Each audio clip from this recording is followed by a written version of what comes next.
Hi hello வணக்கம். இப்போ நடிகை ஜோதிகாவை பற்றி நிறைய விஷயங்கள் போயிட்டு இருக்கு. படும் கிளாமராக பார்த்தீங்கன்னா நிறைய ஃபோட்டோ ஷூட் பண்ணுறாங்க, சோசியல் மீடியா பக்கத்தில் ஆக்டிவாக இருக்கிறாங்க, நிறைய பார்த்தீங்கன்னா அவங்க ஒர்க் அவுட் பண்ணுறாங்க அப்படின்னு சொல்லி நிறைய அவங்கள பற்றின நிறைய அப்டேட்ஸ் நம்ம பார்த்துட்டு இருக்கோம்.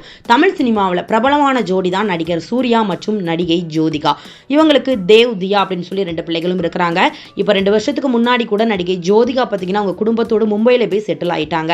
அங்கே ஹிந்தி படங்களில் நடிக்கிறதாகவும் குழந்தைகளுடைய படிப்பு அவங்களுடைய ஜோதிகாவுடைய பெற்றோர்களை பார்த்துக்கொள்ளணும் அப்படிங்கிறதுக்காகவும் ஜோதிகா மும்பையில் போய் செட்டில் ஆயிட்டாங்க அப்படிங்கிற மாதிரியும் சொல்லப்பட்டது. அதே வேளையில் சென்னைக்கு வந்தால் கண்டிப்பாக எங்கள் மாமனார் சிவகுமாரை கண்டிப்பாக நாங்கள் பார்ப்போம், அவங்க வீட்டில் தான் தங்குவோம் அப்படிங்கிற மாதிரியும் தெரிவிச்சிருந்தாங்க. ரீசெண்ட் டைமில் இவங்க இஷ்யூவும் பார்த்தீங்கன்னா போயிருந்தது.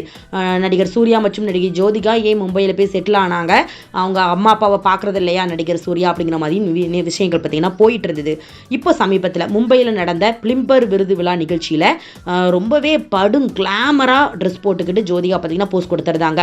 ஜோதிகா சொல்லப்போனால் வழக்கம் போல் எந்த விழாவாக இருக்கட்டும், எந்த நிகழ்ச்சியாக இருக்கட்டும், பாரம்பரியமான உடையான சேரீயில் தான் எந்த ஒரு ஃபங்க்ஷனாக இருக்கட்டும் போவாங்க. ஆனால் இப்போது என்னன்னு தெரியலை, இவங்க படும் கிளாமராக, அதுவும் பார்த்தீங்கன்னா பிரேசியர்லாம் தெரியுத அளவுக்கு பார்த்தீங்கன்னா அவங்க படும் கிளாமராக உள்ளாடை தெரியுத அளவுக்கு புகைப்படங்களை பார்த்தீங்கன்னா இணையதளத்தில் ஷேர் பண்ணிட்டு வராங்க.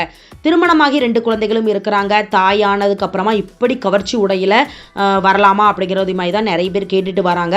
அது மட்டும் இல்லாமல் எப்படி சூர்யா பார்த்தீங்கன்னா இதுக்கு ஒத்துக்கிட்டாரு அப்படின்னு சொல்லியும் நிறைய பேர் கேள்வி எழுப்பிட்டு வராங்க அப்படின்னு கூட சொல்லலாம். இந்த நிலையில் பைல்வான் ரங்கநாதன் பார்த்தீங்கன்னா ஜோதிகா பற்றி ஒரு விஷயம் ஒன்று ஷேர் பண்ணியிருக்கிறாரு. நடிகை ஜோதிகா பார்த்தீங்கன்னா சென்னை வந்தாலும் அவங்க மாமனார் சிவகுமார் வீட்டுக்கு போகிறதில்லை அப்படிங்கிட்டும், ஏர்போர்ட்லேயே பக்கத்தில் ஒரு ஹோட்டலில் போய் தங்கி அங்கேயே ஸ்டே பண்ணிட்டு போகிறதாகவும் பார்த்தீங்கன்னா சொல்லிட்டு வராங்க. நடிகர் சூர்யா மற்றும் பார்த்தீங்கன்னா டி நகரில் வீட்டுக்கு போயிட்டு அவங்க பெற்றோரை பார்த்துட்டு போவதாகவும் ரங்கநாதன் பார்த்தீங்கன்னா சொல்லியிருக்காரு. இன்னொன்றும் இப்போ ஒரு நிகழ்ச்சியில் ஜோதிகா பார்த்தீங்கன்னா இப்போ ரொம்பவே கவர்ச்சி உடையில் அணிஞ்சிட்டு வராங்க. அவர் கணவரே இப்போ இது ஏற்றுக்கொண்டதுக்கு அப்புறமா நம்ம இந்த கருத்து சொல்கிறதுக்கு ஒன்றும் இல்லை அப்படிங்கிற மாதிரியும் பார்த்தீங்கன்னா பைல்வான் ரங்கநாதன் பார்த்தீங்கன்னா சொல்லியிருக்காரு. அப்போது ஜோதிகா பார்த்தீங்கன்னா நான் மும்பையில் போய் செட்டில் ஆனாலும் தன் மாமனாரை போய் நான் பார்த்து அவங்க வீட்டில் தான் நான் தங்குவேன் அப்படின்னு சொன்னது பொய் அப்படிங்கிறதாகவும், சூர்யா மட்டும்தான் அந்த வீட்டுக்கு போகிறதாகவும் பெற்றோரை பார்த்துட்டு வர்றதாகவும் ஜோதிகா தனியாக ஏர்போர்ட் பக்கத்தில் ஒரு ஹோட்டலில் தங்குறதாகவும் பார்த்தீங்கன்னா இப்போ சொல்லியிருக்காரு. இதை பற்றி நீங்கள் என்ன நினைக்கிறீங்க? இப்போது பிரபலமான ஆக்டர் அண்ட் ஆக்ட்ரஸ்லாம் பார்த்தீங்க அப்படின்னா தன் பெற்றோரை பார்த்தீங்கன்னா விட்டுட்டு இப்போ தனியாகவே போயிட்டு வராங்க. இப்போ விஜய் பற்றி சொல்லணும் அப்படின்னா ரீசெண்ட் டைமில் அவரை பற்றியும் ஒரு நியூஸஸ்லாம் போயிட்டு இருந்தது.